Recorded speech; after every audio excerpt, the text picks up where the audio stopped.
Research suggests that students' attention reduces dramatically about 15 minutes into class. Within 30 minutes, it is often as low as 20% of the original level, and after 45 minutes, it's almost entirely gone.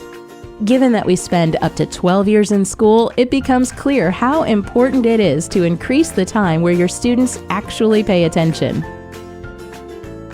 One method to fight boredom and keep attention high is to reduce the session length. You can break them up into segments with small breaks in between. Even if that does not mean students get back to the initial high, studies show that whenever a new section begins, attention is lifted dramatically before it drops again. A history teacher, for example, could break up Columbus's voyage over the ocean into 4 chunks with short 1-minute breaks in between. In the first 20 minutes, the teacher could tell the story about the voyage.